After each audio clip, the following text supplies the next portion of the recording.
Westbrook right now is not a player that is actively wanted by anybody.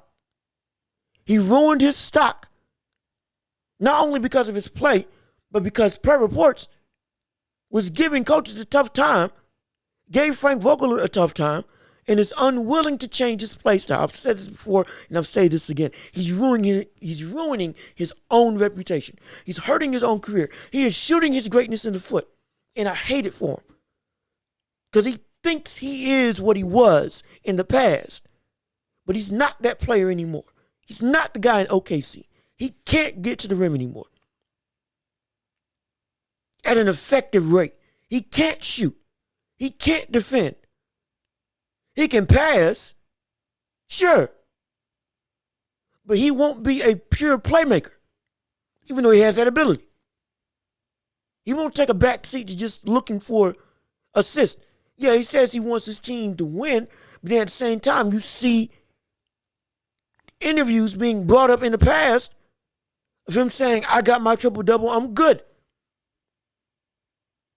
He's making his own case as to why you should not pick him up. And his contract, nobody wants to buy that out. Even in that trade scenario with the Knicks, Lakers, and Jazz, Jazz had to buy out his contract. Do they want that? Even if you're trying to blow up a squad, do you want that? I highly doubt it. It's disgust. But again, I don't think it's likely.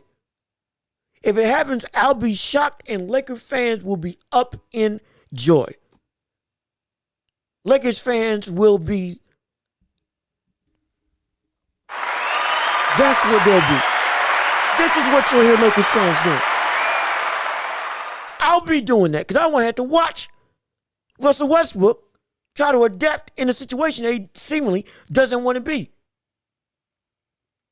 I won't have to watch him struggle and fight to play his style of play when it's not conducive to winning. Yet he thinks, okay, I've just earned the right to be this guy. You've earned the right. That doesn't mean that you should use the right. I have the right to slap somebody that I don't like. That don't mean that I should. I have the right to try to fight my pops. Guess what? That don't mean I should. I got the right to slap somebody upside the head who said something stupid. But that don't mean I should.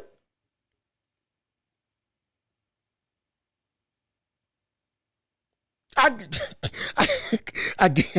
got the right to slap Mitchell Baldwin upside the head. That don't mean I should.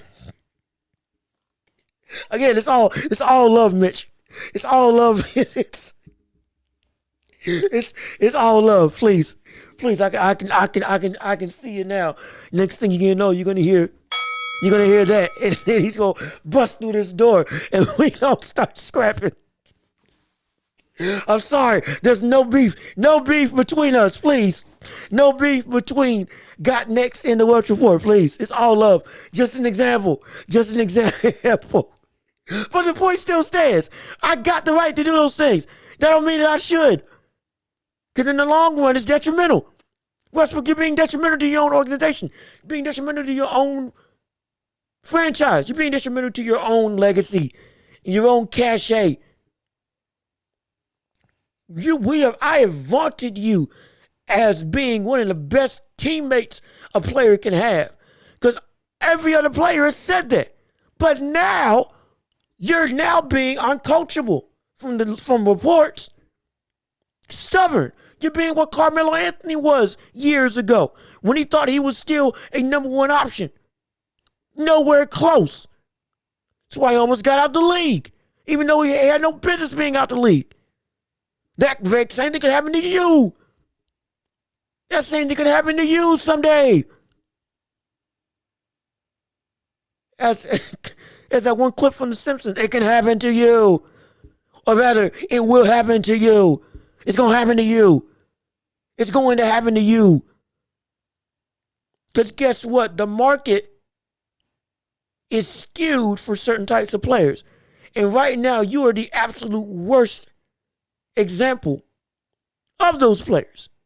Hence, you're at the bottom of the food chain for what teams are willing not only to pay you when your contract is up, but also to trade for you if another team wants to move you off, like the Lakers want to do now. That's what's going on with Russell Westbrook. That's what's going on with Russell Westbrook.